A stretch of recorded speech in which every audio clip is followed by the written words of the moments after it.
Hey guys, so I figured I'd do this in-depth clock tour of my entire collection, because why not? This is the first time I'm ever doing one of these, so please bear with me here. And, let's see, where do I even start? Let's start over here with the Forestville. This is a Forestville mid-century modern wall clock. It is in the shape of an apple. And I got this off of eBay for 112 Canadian dollars, which I'm not sure how much that'll be in US dollars, but I'll put that in the video whenever I find out. When I got this clock was working, but was unwound. Beautiful clock. I did clean out and oil the pivots, so that way that's done.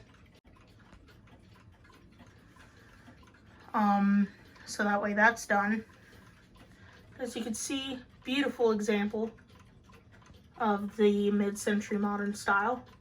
It plays a bim bam, and it has the original movement dated back to January of 1961. This right here is a Howard Miller Jordan, model number 613-226. And when I first got this clock, it did not come with a pendulum. That's right, it did not come with a pendulum. Don't ask why, because I have no idea. But I got this for $25, and it's a beautiful clock. Still has the badge on it, which I'm gonna blur out the name, so yeah. It's a Genesis Health System badge. And yeah, there's nothing much to say about this clock. Moving on to these 5 clocks. This is a Plymouth Barrister. I can't remember the model number, but I have this temporary set over here for this clock. I'll explain this one in a minute. But yeah, I got this, my uncle got this for me for around $3.25. And it came in a pack of 2, so it totaled out to $7. But yeah, it's missing its glass. Well, it's the taper pin, but overall great working clock. When I first got this clock, the finish looked terrible, so I used a bit of Howard Restore finish to fix that up. And below it is my Waterbury adamantine style. It is quite clean, it's been serviced. Overall beautiful example of an adamantine style. But strikes on the bell on a half hour, and strikes on a cathedral gong on the hour.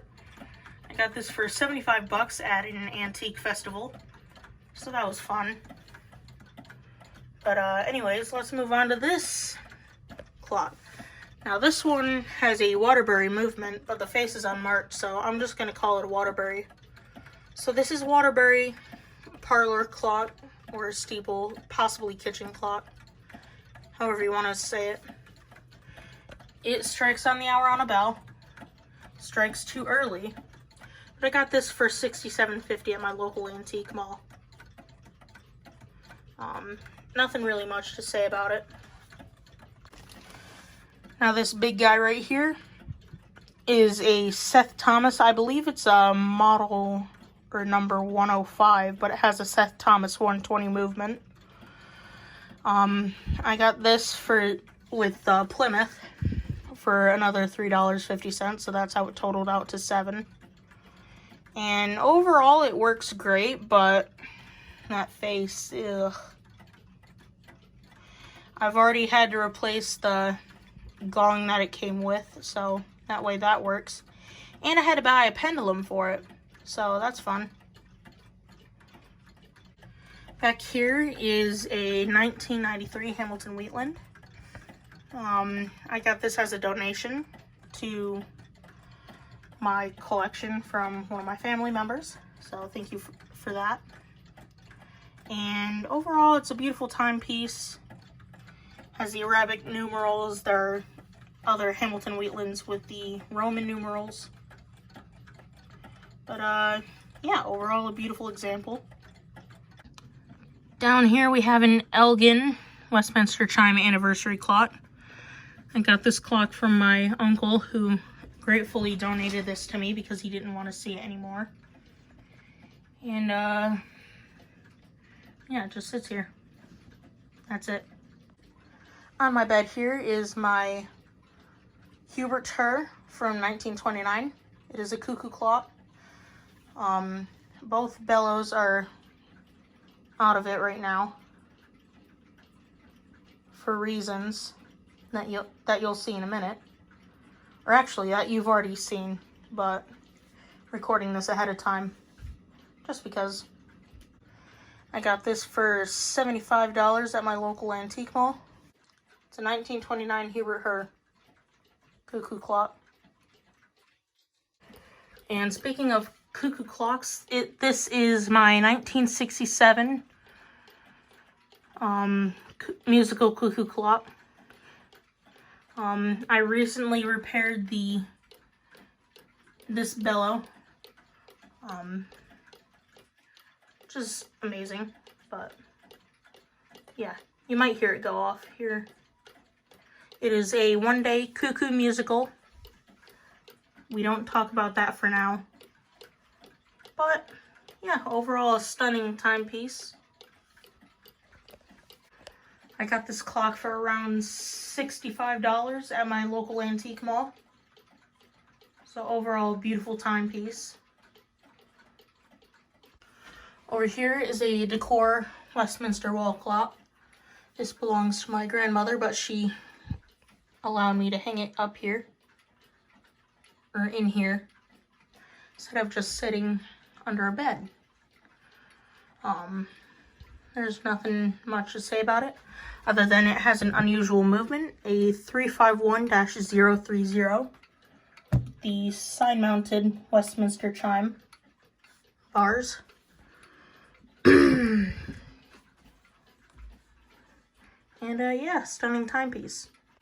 Now this big guy here is my first Howard Miller clock. It is a Howard Miller, aka a Barwick, model 4996. I got this for $50 at Facebook Marketplace. And overall, it's a beautiful timepiece. A bit of wear on the woodwork, but oh well. This plays this is a triple chime movement, and it plays Winchester, Whittington, and Westminster. Right now I have it set on Westminster. This right here is a Westinghouse radio clock, powered by electricity. It's not running right now because it needs a new cable. But yeah, this used to belong to my great-grandma, who sadly passed away. But all in all, glad to have it in my collection. Now these two movements are from broken clocks, but I guess I'll go over them. This one on the left is the Friends Hermley 1050-020 movement. I'm going to end up replacing this movement and getting that back up and running. But yeah, this is the original movement, and it won't run anymore. Anyways, this is the other movement. This is a Hamilton branded Hermley 340-020 movement. This came out of my first Hamilton Wheatland, which if you look back in my old videos, you can see videos of that running. Nothing much to say about it though. I'm also getting a new movement for this, so yeah. The triple chime movement was $40 on Facebook Marketplace. I forgot to mention. Here is my Junghans mid-century modern timbre mantle clock. It plays Bim Bam on the half hour and hour, and the finish is made of pecan wood. I got this for, I want to say $112 US on eBay. And overall, it's a beautiful timepiece. Took a lot of work though, but I'm not going to complain.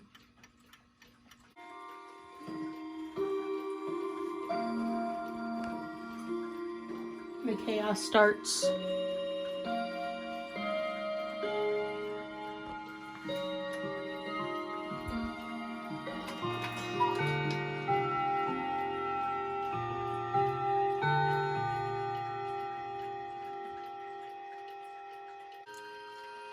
This is a Howard Miller Barrister.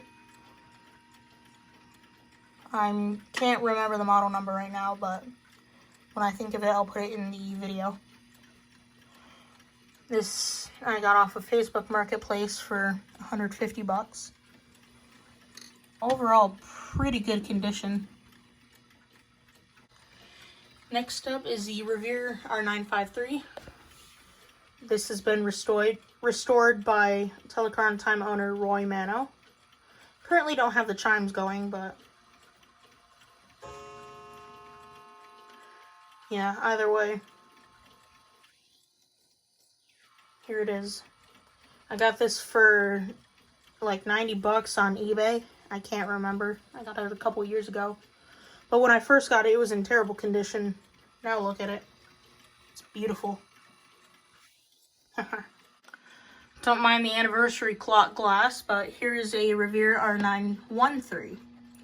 This is dated past 1961, and I got this from my local antique mall for $38.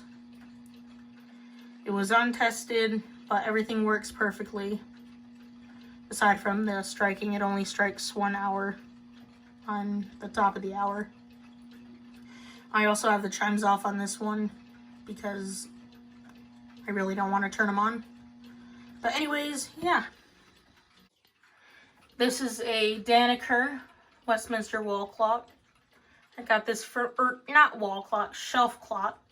It is in the style of a pillar and scroll.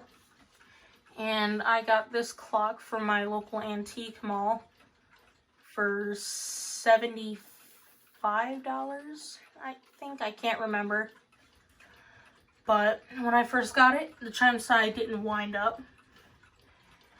And it has a 70s movement, I can easily tell. Ugh. Anyways, works great now. And yeah, it's beautiful. And I was going to wait on this one on a separate video, but it's just a typical quartz clock made by Artie and Mystery Design, made in Italy. It's a man holding onto a balloon. You know, usual. I'm not going to make its own video, but figured what the heck, you know. And yeah, that's all the clocks in my collection. Thank you for watching, everybody. And I'll see you next time. Bye-bye.